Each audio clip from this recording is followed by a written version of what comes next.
Big debate ವಿಶೇಷ ಕಾರ್ಯಕ್ರಮಕ್ಕೆ ತಮಗೆಲ್ಲ ಆಧಾರದ ಸ್ವಾಗತ. ನಾನು ರಂಗನಾಥ್ ಭಾರದ್ವಾಜ್. ಪ್ರತಿದಿನ ಒಂದೊಂದು ವಿಚಾರವನ್ನು ಎತ್ಕೊಂಡು ನಾವು ಚರ್ಚೆ ಮಾಡ್ತೀವಿ.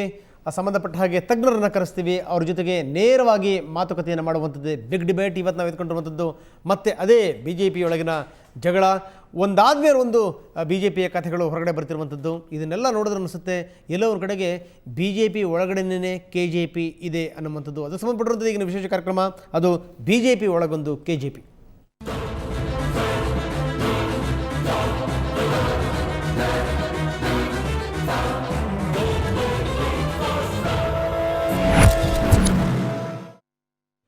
ಬನ್ನಿ, ಇದ್ರ ಬಗ್ಗೆ ಮಾತಾಡಲಿಕ್ಕೆ ಇವತ್ತು ನಾಲ್ವರು ಮಹನೀಯರು ನಮ್ಮ ಜೊತೆಗೆ ಇರ್ತಾರೆ.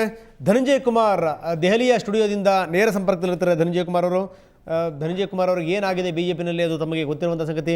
ಇಲ್ಲಿ ನಮ್ಮ ಸ್ಟುಡಿಯೋದಲ್ಲಿದ್ದಾರೆ ಶಿವರಾಮೇಗೌಡರು. ಇಲ್ಲಿ ತನಕ ಅವರು ಬಿ ಜೆ ಪಿಯ ಮುಖಂಡರು, ಮುಂದೇನೋ ಗೊತ್ತಿಲ್ಲ. ಜೊತೆಗೆ YSV ದತ್ತ ಅವರು ನಮ್ಮ ಜೊತೆ ಜಾಯ್ನ್ ಆಗಿದ್ದಾರೆ. ಬಸವರಾಜ ರೆಡ್ಡಿ ಕಾಂಗ್ರೆಸ್ನ ಮುಖಂಡರು, ಮಾಜಿ ಸಚಿವರು, ಅವರು ಕೂಡ ನಮ್ಮ ಜೊತೆ ಜಾಯ್ನ್ ಆಗಿದ್ದಾರೆ. ನಾಲ್ವರ ಜೊತೆಗೆ ನಾವು ಸಾಕಷ್ಟು ಚರ್ಚೆ ಮಾಡ್ತೀವಿ. ಆದರೆ ಅದಕ್ಕಿಂತ ಮೊದಲು ಇವತ್ತಿನ ಬಿ ಜೆ ಪಿ ಬೆಳವಣಿಗೆಗಳೇನು, ಬಿ ಜೆ ಪಿಯಿಂದ ಹೊರಗೋದಂಥ ಧನಂಜಯ್ ಕುಮಾರ್ ಹೇಳುವಂಥದ್ದೇನು, ಬನ್ನಿ ಒಂದು ವರದಿ ನೋಡೋಣ.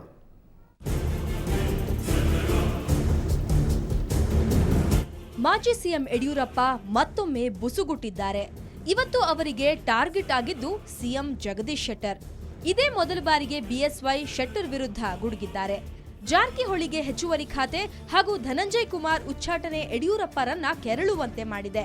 ಹೀಗಾಗಿ ಸದಾನಂದ ಗೌಡರ ಹಾದಿಯಲ್ಲೇ ಶೆಟ್ಟರ್ ಸಾಕ್ತಾ ಇದ್ದಾರೆ. ಇದರ ಪರಿಣಾಮ ಎದುರಿಸಬೇಕಾಗುತ್ತದೆ ಅಂತ ಬಿಎಸ್ವೈ ಗುಡುಗಿದ್ದಾರೆ. ಅಲ್ಲದೆ ಶೆಟ್ಟರ್ ಅನ್ನು ಸಿಎಂ ಮಾಡಿದ್ದು ತಮ್ಮ ದುರ್ದೈವ ಅಂತ ನಿರಾಸೆಯಿಂದ ನುಡಿದಿದ್ದಾರೆ. ದುರ್ದೈವ ಏನು ಮಾಡ್ತೀರಾ, ಅನಿವಾರ್ಯ ಸಂದರ್ಭ ಬಂತು, ಮಾಡಬೇಕಾಯಿತು. ಜಗದೀಶ್ ಶೆಟ್ಟರ್ ಆದರೂ ಸದಾನಂದ ಗೌಡರಂತೆ ನಡ್ಕೊಳ್ಳಲ್ಲ, ಸರಿಯಾಗಿರ್ತಾರೆ ಅಂತ ನಾನು ತಿಳ್ಕೊಂಡಿದ್ದೆ. ಆದರೆ ಇತ್ತೀಚಿನ ಅವರ ನಡವಳಿಕೆಗಳು ಜಾರಕಿಹೊಳಿಗೆ ಹೆಚ್ಚುವರಿ ಇಲಾಖೆಗಳನ್ನು ಕೊಟ್ಟು ನಾನು ಹೇಳಿದಂಥವ್ರಿಗೆ ಯಾವುದೂ ಇಲಾಖೆಯನ್ನು ಕೊಡದೇ ಇರೋದ್ರ ಬಗ್ಗೆ ನಾನು ಸಚಿವರ ಜೊತೆಗೇ ಸಮಾಲೋಚನೆ ಮಾಡಿದೆ. ಇನ್ನು ಈಶ್ವರಪ್ಪ ಅವರನ್ನೇ ರಾಜ್ಯಾಧ್ಯಕ್ಷ ಸ್ಥಾನದಲ್ಲಿ ಮುಂದುವರೆಸ್ತಾ ಇರೋ ಬಗ್ಗೆ ಪ್ರತಿಕ್ರಿಯಿಸಿದ ಯಡಿಯೂರಪ್ಪ, ಬಿಜೆಪಿಯಲ್ಲಿ ಆಡಳಿತ ನಡೆಸೋಕೆ ಜನರಿಲ್ಲದ ಪರಿಸ್ಥಿತಿ ಉಂಟಾಗಿದೆ ಅಂತ ವ್ಯಂಗ್ಯವಾಡಿದ್ರು. 10 ಹುದ್ದೆ ಕೊಡಲಿ, ಅಲ್ಲಿ ಜನನೇ ಇಲ್ಲದೆ ಇರೋದ್ರಿಂದ ಒಬ್ಬರಿಗೆ ಅಷ್ಟೆಲ್ಲ ಹುದ್ದೆಗಳು ಕೊಡಬೇಕು ಅಂತ ಕೇಂದ್ರದ ನಾಯಕರು ತೀರ್ಮಾನ ಮಾಡಿದರೆ ನಾನು ಪಕ್ಷ ಬಿಡ್ತಿರ್ಬೇಕು, ಅದು ನಾನೇ ಅದ್ರ ಬಗ್ಗೆ ಚಿಂತೆ ಮಾಡಲ್ಲ. ಇತ್ತ ಉಡುಪಿಯಲ್ಲಿ ಮಾತನಾಡಿದ ಡಿಸಿಎಂ ಈಶ್ವರಪ್ಪ, ಯಡಿಯೂರಪ್ಪ ಬಗ್ಗೆ ಮಾತೇ ಆಡಲ್ಲ ಅಂತ ಕಡ್ಡಿ ಮುರಿದಂತೆ ಹೇಳಿದ್ರು. ಅಲ್ಲದೆ ಧನಂಜಯ್ ಕುಮಾರ್ ಈಗ ಬಿಜೆಪಿಯವರೇ ಅಲ್ಲ, ಹೀಗಾಗಿ ಧನಂಜಯ್ ಹೇಳಿಕೆಗೆ ಏನು ಪ್ರತಿಕ್ರಿಯಿಸಿಲ್ಲ ಅಂತಂದ್ರು. ಧನಂಜಯ್ ಕುಮಾರ್ ಉಚ್ಚಾಟನೆ ಮಾಡಿದ ನಂತರ ಅವ್ರು ಏನು ಬೇಕಾದ್ರೂ ಹೇಳ್ಬೋದು, ನಮಗೂ ಅವ್ರಿಗೂ ಸಂಬಂಧ ಇಲ್ಲ. ಯಡಿಯೂರಪ್ಪನವ್ರ ಹೇಳಿಕೆಗೆ ನಾನು ತುಂಬ ಸ್ಪಷ್ಟವಾಗಿ ಹೇಳಿದ್ದೀನಿ, ಒಂದೇ ಉತ್ತರ, ಮೂರು ಉತ್ತರನೂ ಅಲ್ಲ. ನಾನಂತೂ ಯಾಕೆ ಮಾಡಲ್ಲ. ಇನ್ನೊಂದೆಡೆ ಸಂಸದ ಪ್ರಹ್ಲಾದ್ ಜೋಶಿ ಕೂಡ ಮಾಜಿ ಸಿಎಂ ಯಡಿಯೂರಪ್ಪ ವಿರುದ್ಧ ಗುರ್ರ್ ಎಂದಿದ್ದಾರೆ. ಧಾರವಾಡದಲ್ಲಿ ಮಾತನಾಡಿದ ಅವರು, ಬಿಎಸ್ವೈ ನಡೆ ನೋವು ತಂದಿದೆ, ಯಾರು ಹೆದರಬೇಕಿಲ್ಲ. ಬಿಎಸ್ವೈ ವಿರುದ್ಧ ಹೈಕಮಾಂಡ್ ಕ್ರಮ ಕೈಗೊಳ್ಳಲಿದೆ ಎಂದಿದ್ದಾರೆ. ಪರಿಹಾರ ಮಾಡೋದಕ್ಕೆ ನಮ್ಮ ರಾಷ್ಟ್ರೀಯ ಅಧ್ಯಕ್ಷರು ನಾನು ಮಾಡ್ತೇನೆ ಅಂತ ಹೇಳಿದ್ದಾರೆ. ಅವ್ರ ಮೇಲೆ ನಂಬಿಕೆ ನಮಗಿದೆ, ಅವರು ಮಾಡ್ತಾರೆ. ಬಿಎಸ್ವೈ ಮಾನಸಿಕವಾಗಿ ಬಿಜೆಪಿ ಜೊತೆಗಿನ ಸಂಬಂಧ ಕಡಿದುಕೊಂಡಿದ್ದಾರೆ. ಹೊಸ ಪಕ್ಷ ರಚನೆಯತ್ತ ಚಿತ್ತ ಹರಿಸಿದ್ದಾರೆ. ಇದನ್ನರಿತ ಬಿಜೆಪಿ ಮುಖಂಡರು ಒಬ್ಬೊಬ್ಬರೇ ಬಿಎಸ್ವೈ ವಿರುದ್ಧ ಭುಗಿಲೇಳುತ್ತಿದ್ದಾರೆ. ಇತ್ತ ಬಿಎಸ್ವೈ ಕೂಡ ಒಬ್ಬೊಬ್ಬರನ್ನೇ ಟಾರ್ಗೆಟ್ ಮಾಡುತ್ತಿದ್ದಾರೆ. ಬ್ಯೂರೋ ರಿಪೋರ್ಟ್, ಸುವರ್ಣ ನ್ಯೂಸ್. ಇನ್ನೊಂದು ಕಡೆಗೆ ಇವತ್ತು ಯಡಿಯೂರಪ್ಪ ಮತ್ತೊಂದು ಸ್ಟೇಟ್ಮೆಂಟನ್ನು ಕೊಟ್ಟಿದ್ದಾರೆ. ಎಲ್ಲೊಂದು ಕಡೆಗೆ ರಾಜ್ಯದಲ್ಲಿರುವಂಥ ಪಕ್ಷಗಳು ಏನೇನಿದೆ, ಪ್ರಾದೇಶಿಕ ಪಕ್ಷಗಳು, ಅದರ ಕಡೆಗೆ ನನ್ನ ಹೆಚ್ಚಿನ ಒಲವಿದೆ, ಅವರ ಜೊತೆಗೆ ನಾನು ಸ್ನೇಹ ಹಸ್ತವನ್ನು ಕೂಡ ಚಾಚ್ತೀನಿ ಎನ್ನುವಂಥ ಮಾತನ್ನು ಹೇಳಿದ್ದಾರೆ. ಇದಾದ ನಂತರ ಸೋಮಶೇಖರ್ ರೆಡ್ಡಿ ಹೇಳಿರುವಂಥದ್ದು, ಯಡಿಯೂರಪ್ಪ ಮತ್ತೆ ಮುಖ್ಯಮಂತ್ರಿ ಆಗ್ತಾರೆ ಅಂತ. ಅಂದರೆ ಇವರಿಬ್ಬರ ನಡುವಿನ ಅಂಡರ್ಸ್ಟ್ಯಾಂಡಿಂಗ್ ಏನು, ಅದೇ ಈಗ ಇದ್ದಿರುವಂಥ ಪ್ರಮುಖವಾದಂಥ ಪ್ರಶ್ನೆ. ಬನ್ನಿ, ಇಬ್ಬರು ನಾಯಕರು ಏನೇನು ಹೇಳಿದ್ರು ನೋಡ ಬನ್ನಿ. ನಾವು ಒಂದು ಪ್ರಾದೇಶಿಕ ಪಕ್ಷವನ್ನು ಕಟ್ಟಿ ಒಂದು ಸೆಕ್ಯುಲರ್ ಪಾರ್ಟಿಯನ್ನು ಮಾಡಿ ಎಲ್ಲ ವರ್ಗದ ಜನರಿಗೆ ಒಂದು ಅಧಿಕಾರ ಹಸ್ತಾಂತರ ಆಗಬೇಕು, ಹಿಂದುಳಿದ ವರ್ಗದವ್ರಿಗೆ, ಅಲ್ಪಸಂಖ್ಯಾತರಿಗೆ, ಪರಿಶಿಷ್ಟ ಜನಾಂಗದವ್ರಿಗೆ ಅನ್ನೋದು ನನ್ನ ಅಪೇಕ್ಷೆ ಇದೆ. 3-4 ವರ್ಷದಲ್ಲಿ ಅದನ್ನು ಪೂರೈಸೋದಕ್ಕೆ ನಾನು ಶಕ್ತಿ ಮೀರಿ ಪ್ರಾಮಾಣಿಕ ಪ್ರಯತ್ನ ಮಾಡಿದ್ದೇನೆ.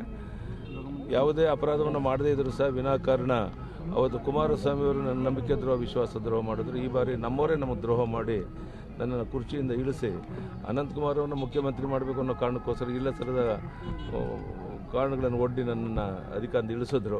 ಅದಕ್ಕಾಗಿ ತೀರ್ಮಾನ ಮಾಡಿದ್ದೇನೆ, ಡಿಸೆಂಬರ್ನ ಮೊದಲನೇ ವಾರದಲ್ಲಿ ಒಂದು ಪ್ರಾದೇಶಿಕ ಪಕ್ಷವನ್ನು ಕಟ್ಟಬೇಕು. ಈಗಾಗಲೇ ಶುರುವಾಗಿದೆ, ಎಲ್ಲರ ಜೊತೆ ಮಾತುಕತೆ, ಅಭ್ಯರ್ಥಿಗಳು ಯಾರಾಗ್ಬೋದು, ಈ ಎಲ್ಲ ಚರ್ಚೆಗಳು ಪ್ರಾರಂಭ ಆಗಲಿ ಒಂದು 15-20 ದಿವಸ ಆಯಿತು. ಆದರೆ ಅಫಿಷಿಯಲ್ ಆಗಿ ನಾವು ಡಿಸೆಂಬರ್ ಫಸ್ಟ್ ವೀಕಲ್ಲಿ ಅದನ್ನು ಲಾಂಚ್ ಚುನಾವಣೆ ಬಂದರೆ ಎಲ್ಲರೂ ನಿಂದಿರಿಸ್ತೀರಾ ಎಲ್ಲ ಕ್ಷೇತ್ರ 224 ಕ್ಷೇತ್ರದಲ್ಲೂ ನಮ್ಮ ಹೊಸ ಪಕ್ಷದ ಅಭ್ಯರ್ಥಿಗಳು ಸ್ಪರ್ಧೆ ಮಾಡಿ ನಮ್ಮ ಸ್ನೇಹಿತರು ಯಾರ್ಯಾರು ನಮ್ಮ ಜೊತೆ ಬರ್ತಾರೆ ಅವ್ರ ಜೊತೆ ನಿಮ್ಮ ಪಕ್ಷಕ್ಕೆ ಏನು ಕರ್ಕೋತೀರಾ ಎಳ್ಕೋತೀರಾ ಅಥವಾ ಏನು ಹೇಳ್ಕೊಳ್ಳೋದು ಯಾರನ್ನೂ ಮಾಡಲ್ಲ, ಬಂದವ್ರಿಗೂ ಸ್ವಾಗತ ಮಾಡಿ. ಯಡಿಯೂರಪ್ಪ ಸಾರು ಮುಂದಿನ ಮುಖ್ಯಮಂತ್ರಿ ಆದ್ರೆ ಕರ್ನಾಟಕ ನ್ಯೂಜಿಲ್ಯಾಂಡ್ ನ ಕೂಡ ದಾಟಿ ಹೋಗ್ಬಿಡುತ್ತೆ. ಅಂದ್ರೆ ಇಡೀ ವಿಶ್ವದಲ್ಲಿ ನ್ಯೂಜಿಲ್ಯಾಂಡ್ ನಂಬರ್ 1 ನಲ್ಲಿದೆ.